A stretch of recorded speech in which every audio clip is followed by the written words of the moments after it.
Profesi di muka bumi ini, profesi yang paling mulia adalah menyampaikan agama Allah, membantu bagaimana agama Allah ini bisa sampai.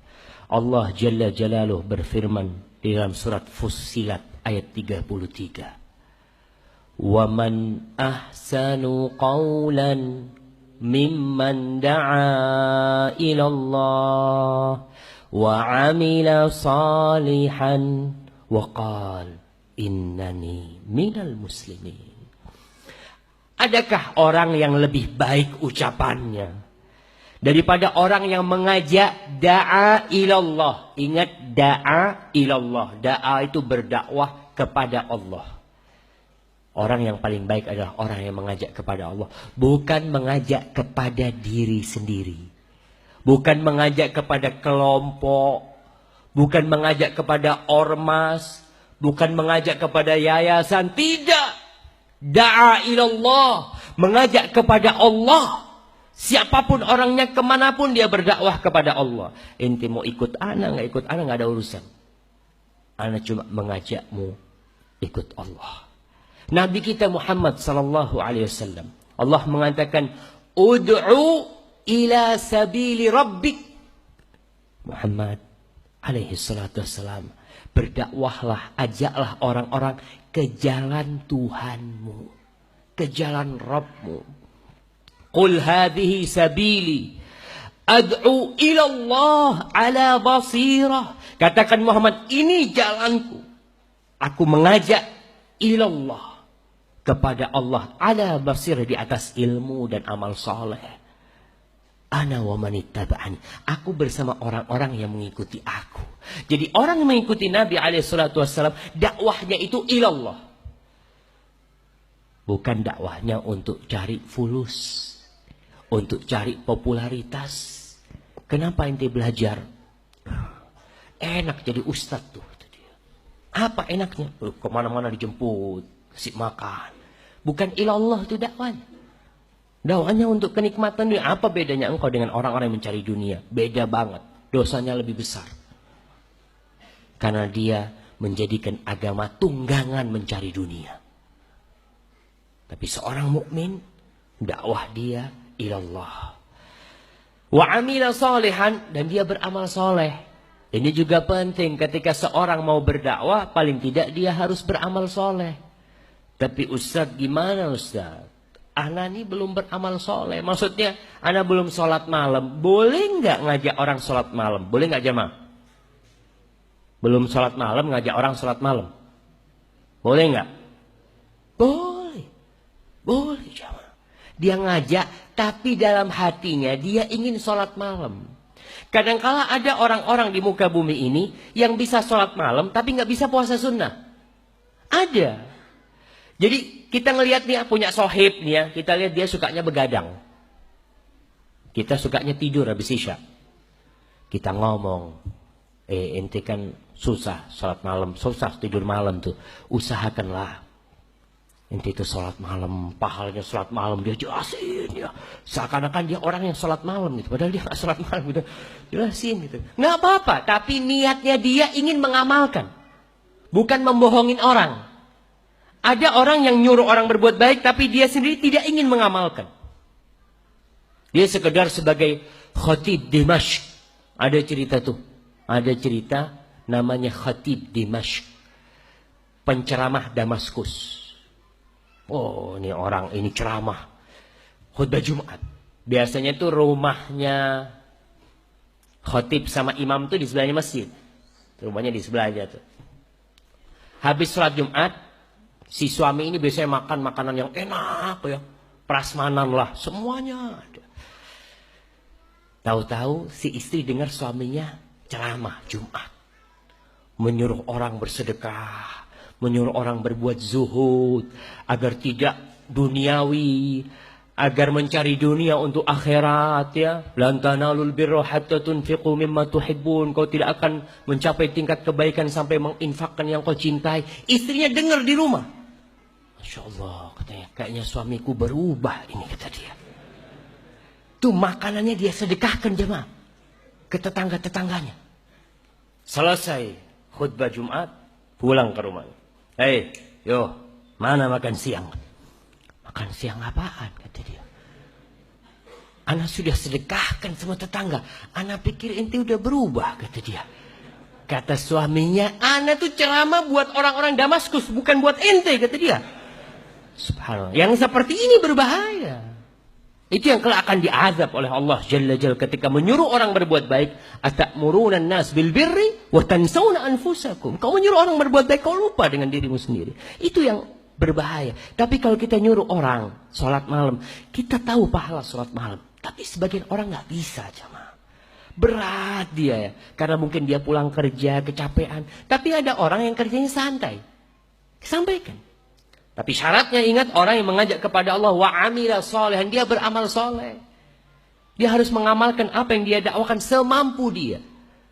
Terus bagaimana Ustaz? Kalau dia tidak menyampaikan karena dia merasa nggak nyaman. Ana belum sholat malam, masa nyuruh orang sholat malam? Dosa 2 kali dia. Karena seharusnya dia memberitahu saudaranya tentang amal kebajikan, dia tidak memberitahu dia. Kasih tahu, mungkin dia bisa mengamalkan. Wadalu 'alal khairi kafa'ilihi. Orang yang menunjukkan orang lain berbuat baik, dia pahalanya sama. Pernah pada suatu hari datang kepada Rasulullah SAW seorang lelaki minta supaya dikasih kendaraan lah, mau ikut, dia nggak punya kendaraan. Rasulullah SAW mengatakan nggak ada kendaraan, tapi coba kau berangkat ke Fulan. Kau berangkat ke Fulan, mungkin Fulan punya. Berangkat ke Fulan, dikasih kendaraan. Lalu Rasulullah SAW mengatakan, ad-dalu 'alal khairi kafa'ilihi. Orang yang menunjukkan kepada kebaikan itu seperti orang yang berbuat pahalanya. Maka tunjukkan kepada kebaikan, tapi kita berusaha untuk mengamalkannya. Kalau punya, kita akan memberi. Wa qala innani minal muslimin. Dan orang ini mengatakan, aku termasuk orang-orang yang berserah diri kepada Allah. Aku muslim. Menyerahkan semuanya kepada Allah Jalla Jalaluh. Ma'asyarul muslimin rahimakumullah. Al-Hasan Al-Basri ketika membaca ayat ini, dia memberikan pujian kepada orang yang berdakwah dengan pujian yang Masya Allah. Dia mengatakan, hadza Habibullah, hadza Safiyullah, hadza khiratu khalqillah. Ini orang adalah kekasih Allah, orang yang pilihan milik Allah Jalla Jalaluh. Ajab Allah fi da'watihi. Dia menjawab panggilan Allah. Wa da'an nas ila ma ajab Allah fi da'watihi. Dia mengajak orang untuk mengamalkan apa yang telah dia lakukan, dan dia beramal soleh serta berkata, innani minal muslimin, aku termasuk orang-orang muslim. Hadza khalifatullah. Ini khalifahnya Allah. Inni ja'ilun fil ardi khalifah.